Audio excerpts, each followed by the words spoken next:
À 2 mois du premier tour de l'élection présidentielle, Jean-Luc Mélenchon est en train d'imposer l'idée qu'il est le seul vote utile à gauche. C'est quelque chose qu'il dit depuis longtemps, mais on sent que cette petite musique est en train de s'installer dans le débat. D'ailleurs, hier soir, on a entendu Ségolène Royal, l'ancienne candidate socialiste à la présidentielle, affirmer qu'il avait le programme le plus solide et que c'est derrière lui que les électeurs de gauche devaient se rassembler.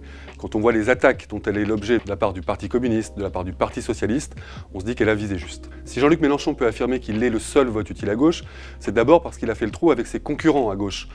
Quand on pense au score de Yannick Jadot, de Christiane Taubira, d'Anne Hidalgo ou de Fabien Roussel, ils plafonnent tous sous les 5%, quand le candidat insoumis, lui, est autour de 11% aujourd'hui. Pour dire les choses concrètement, la question qui se pose pour chaque électeur de gauche, c'est est-ce qu'il veut continuer à être spectateur du premier tour de la présidentielle et voter simplement en fonction du candidat qu'il préfère, ou est-ce qu'il veut être acteur de ce premier tour et voter pour le candidat qui est en situation de peser.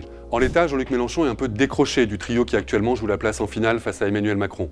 Mais on constate que Marine Le Pen, Éric Zemmour et Valérie Pécresse se tiennent autour de 15-16%. Donc si le candidat insoumis est capable de mobiliser non seulement son camp, mais plus largement la gauche, tout reste possible dans la dernière ligne droite de la campagne. Si Mélenchon a des raisons d'y croire, les obstacles ne manquent pas. Tout d'abord, il faut que les 3 candidats qui actuellement le devancent pour la place en finale face à Emmanuel Macron restent dans un mouchoir. Il faut qu'ils restent autour de 15-16%. Si l'un des 3 venait à faire le trou et à se détacher, ce serait clairement plus compliqué pour le candidat insoumis de le rattraper. L'autre sujet pour Jean-Luc Mélenchon, c'est évidemment sa capacité à rassembler la gauche. On sait que sa personnalité, clivante, tempétueuse, a parfois été un problème, mais au-delà de ça, il y a notamment un certain nombre de sujets internationaux sur lesquels ses positions continuent à poser sujet au reste de la gauche. Le premier, c'est évidemment le Venezuela d'Hugo Chavez. On sait que depuis longtemps, c'est une marotte, voire une obsession de Jean-Luc Mélenchon qui en fait un modèle, mais on a pu remarquer que dans ses discours, dans ses prises de parole, ces derniers temps, il n'en parle plus. Deuxième sujet sont les questions européennes. Si Jean-Luc Mélenchon reste évidemment critique à l'égard de l'Union européenne telle qu'elle est, il ne propose plus aujourd'hui une forme de Frexit, ou en tout cas des solutions jusqu'au boutiste. Ce qu'il propose, c'est de mettre en place un rapport de force costaud, un peu comme celui que François Hollande aurait pu mettre en place après son élection de 2012. Le dernier élément, c'est son anti-américanisme, parfois et même souvent trop primaire, et c'est surtout une lecture du monde qui l'amène à avoir des positions trop conciliantes vis-à-vis de la Russie, vis-à-vis de la Chine. Ça, c'est encore un sujet qui braque assez largement à gauche. Dernier obstacle pour Jean-Luc Mélenchon, c'est sa capacité à mobiliser au-delà de son camp. En 2017, il pouvait s'appuyer sur le réservoir socialiste qu'il a consciencieusement siphonné. Cette fois-ci, l'enjeu, c'est de mobiliser les abstentionnistes. On se souvient qu'à l'époque, il avait atteint les 20%.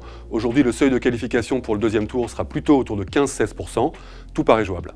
Au-delà de ces difficultés, il y a une évidence. Si Jean-Luc Mélenchon se retrouvait en situation d'affronter Emmanuel Macron au deuxième tour de l'élection présidentielle, le débat d'entre-deux tours serait quand même d'une autre tenue que ce qu'on a pu connaître entre Marine Le Pen et Emmanuel Macron il y a 5 ans. On aurait d'un côté celui qui aujourd'hui fait figure de leader de la droite républicaine, Emmanuel Macron, et de l'autre, Jean-Luc Mélenchon, qui s'est imposé au fil des années de façon assez incontestable comme l'homme fort à gauche. Ce serait une bonne nouvelle pour le débat démocratique, ce serait une bonne nouvelle pour le retour du clivage droite-gauche. On l'a compris, si le scénario de ce premier tour de l'élection présidentielle est loin d'être écrit, ce qui est sûr, c'est que Jean-Luc Mélenchon, au-delà des réserves qu'on peut avoir à son égard, offre à l'électeur de gauche la capacité d'être enfin acteur et non pas simple spectateur d'une élection absolument déprimante jusqu'à présent.